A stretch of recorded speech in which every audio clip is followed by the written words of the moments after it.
ఎంత కష్టపడినా సంపాదన నిలవడం లేదా? ఇంటి నిండా అశాంతి, కలహాలు మిమ్మల్ని నిద్రలేకుండా చేస్తున్నాయా? అయితే ఒక్కసారి ఆగి ఆలోచించండి. లోపం మీ శ్రమలో లేదు, మీరు నిద్రలేవగానే చేసే ఆ 6 చిన్న పొరపాట్లలోనే ఉంది.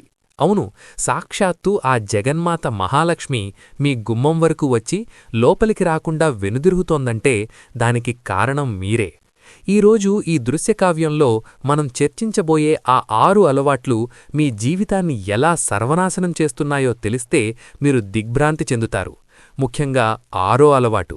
ఇది మీ ఇంట్లో ఉంటే ఎన్ని పూజలు చేసినా ఫలితం శూన్యం.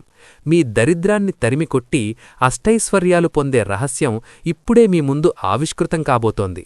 చివరి వరకు చూడండి, మీ తలవాత మారే సమయం ఆసన్నమైంది. మొదటి పొరపాటు అపవిత్రమైన దృష్టి. నిద్రలేవగానే మీరు చూసే మొదటి వస్తువు ఏది? మీ అదృష్టాన్ని మీరే అద్దుకుంటున్నారని మీకు తెలుసా? అవును, చాలామందికి అద్దం చూసుకోవడం అలవాటు. ఇది మహాపాపం. నిద్రలో మీ శరీరంపై ఉండే ప్రతికూల శక్తి అద్దం ద్వారా తిరిగి మీపైనే పడుతుంది. అద్దానికి బదులు లక్ష్మీ స్వరూపాలైన మీ అరచేతులను మీ కళ్లతో ఒకసారి చూసుకుని స్పర్శించండి. రెండో పొరపాటు అమంగళ పదజాలం.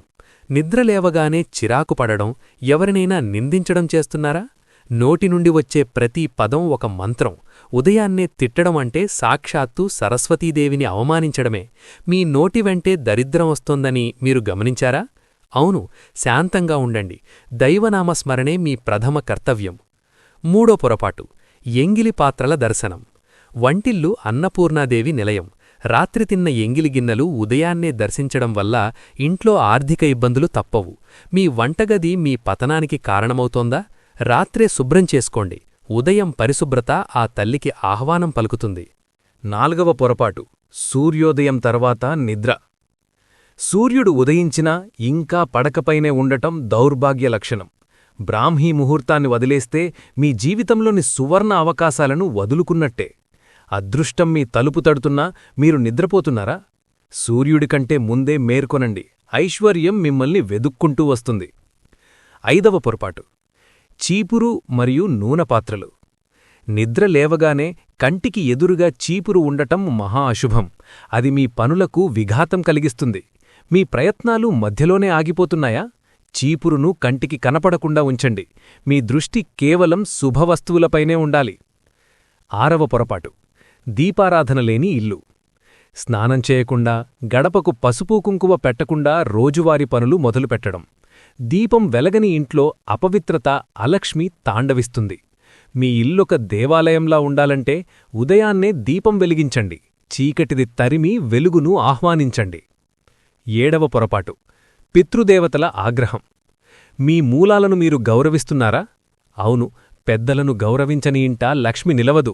ఉదయాన్నే తల్లిదండ్రులకు నమస్కరించకపోవడం గొప్ప పొరపాటు. వారి ఆశీస్సులే మీ కవచం. వారిని పూజించండి. విజయం మీదే. ఎనిమిదవ పొరపాటు స్నానం చేయకుండా టీ కాఫీ తాగడం, టిఫిన్స్ చేయడం. మీ జీవితంలో బద్ధకం పెరిగిపోతోందా? శరీరాన్ని శుద్ధి చేయకుండా అన్నం ముట్టడమంటే దైవాన్ని అవమానించడమే. జఠరాగ్ని పవిత్రమైనది, దానిని అపవిత్రంగా మార్చకండి. స్నానానంతరం భగవంతుడికి నమస్కరించి భోజనం చేస్తే అది ప్రసాదమై మీ ఆయురారోగ్యాలను కాపాడుతుంది. తొమ్మిదవ పొరపాటు తల గోకడం, జుట్టు విరబోసుకోవడం. కళ్ళు తెరవగానే చిందరవందరగా ఉన్న జుట్టును విరబోసుకుని గడప దాటడం అమంగళం. ఇది జ్యేష్ఠాదేవికి అత్యంత ఇష్టమైన పని. సమాజంలో మీకు దక్కాల్సిన గౌరవం దక్కడం లేదా? అవును, మీ వేషధారణే మీ అదృష్టాన్ని నిర్ణయిస్తుంది. నిద్ర లేవగానే ముఖం కడుక్కుని, జుట్టు చక్కదిద్దుకుని లక్ష్మీ ప్రసన్నం చేసుకోండి. ఒక్కసారి కళ్ళు మూసుకొని మిమ్మల్ని మీరు ప్రశ్నించుకోండి.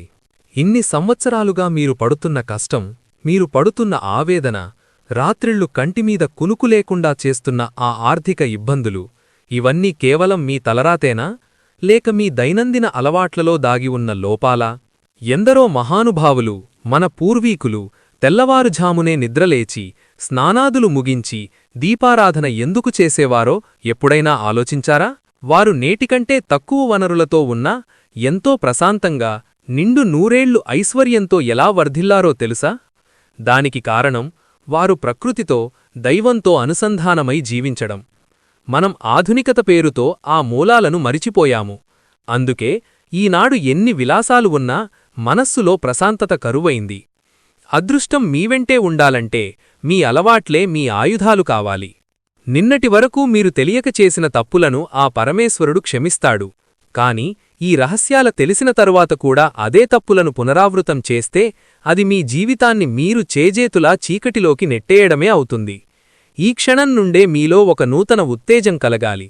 రేపటి సూర్యోదయం మీ జీవితంలో ఒక కొత్త అధ్యాయానికి నాంది కావాలి. రేపు ఉదయం మీరు కళ్ళు తెరిచినప్పుడు పడకపై నుండి దిగే ముందు మీ 2 అరచేతులను కలిపి చూసుకోండి.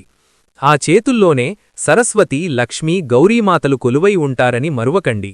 ధర్మమంటే కేవలం పూజలు చేయడం కాదు, సత్యమైన మార్గంలో నడవడం.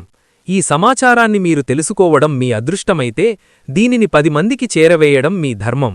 లోకంలో ఎందరో సోదర సోదరీమణులు ఇవే తెలియని పొరపాట్లు చేస్తూ దారిద్ర్యంతో కొట్టుమిట్టాడుతున్నారు. మీరు పంపే ఈ ఒక్క చిన్న సందేశం వారి జీవితాల్లో ఆశల దీపాన్ని వెలిగించవచ్చు. ఒకరి జీవితం మీ వల్ల బాగుపడితే ఆ పుణ్యం మీ వంశాన్ని 7 తరాలపాటు కాపాడుతుంది. విద్యను పంచితే పెరుగుతుంది, ధర్మాన్ని పంచుకుంటే మీ ఇంట సౌభాగ్యం సిద్ధిస్తుంది. మీలో చాలామందికి ఒక సందేహం రావచ్చు, అయ్యా, ఇన్నేళ్లుగా చేసిన అలవాట్లు ఒక్కరోజులో ఎలా మారతాయి అని. మిత్రులారా, చీకటి ఎంత గాఢంగా ఉన్నా ఒక్క చిన్న దీపం ఆ చీకటిని పారద్రోలుతుంది. అలాగే మీలోని పట్టుదల అనే దీపం ఈ దురలవాట్లను తరిమికొడుతుంది. ఒక్క వారం రోజులు, కేవలం 7 రోజులు పట్టుపట్టి ఈ నియమాలను పాటించండి. 8వ రోజు మీ ముఖంలో ఉండే ఆ వర్చస్సు, మీ ఇంట్లో ఉండే ఆ ప్రశాంతత, మీ పనుల్లో ఉండే ఆ విజయం మీకే ఆశ్చర్యాన్ని కలిగిస్తాయి.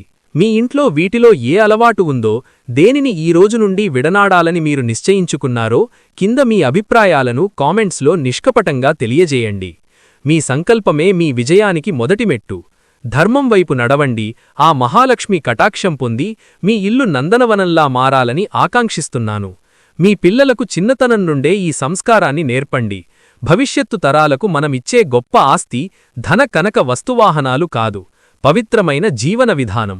ఈ సత్యాలను నలుగురికీ చేర్చి లోకకల్యాణంలో భాగస్వాములు కండి. భగవంతుడి నిరంతర అనుగ్రహం మీపై, మీ కుటుంబంపై ఉండాలని మనస్సారా కోరుకుంటూ ఆ సర్వేశ్వరుడికి ప్రణామం చేస్తున్నాను. మీ జీవితం అష్టైశ్వర్యాలతో, ఆయురారోగ్యాలతో తులతూగాలని ఆ ఆదిత్యుడిని ప్రార్థిస్తున్నాను. మిత్రులారా, ఈ 9 పొరపాట్లు మీ జీవితాన్ని చీకటిలోకి నెట్టేయగలవు. అదృష్టం మీ వెంటే ఉండాలంటే మీ అలవాట్లే మీ ఆయుధాలు కావాలి. ఇప్పటివరకు తెలియక చేసిన తప్పులను వదిలేయండి. ఈ క్షణం నుండి కొత్త జీవితాన్ని ప్రారంభించండి. మీ ఇంట్లో వీటిలో ఏ అలవాటు ఉందో కింద కామెంట్స్ రూపంలో తెలియజేయండి. ధర్మం వైపు నడవండి. ఆ మహాలక్ష్మి కటాక్షం పొందండి. భగవంతుడి అనుగ్రహం మీపై ఉండాలని కోరుకుంటూ ఈ సమాచారం నలుగురికీ చేర్చి పుణ్యాన్ని మూటగట్టుకోండి. సర్వే జనా సుఖినో భవంతు, లోకా సమస్తా సుఖినో భవంతు. స్వస్తి.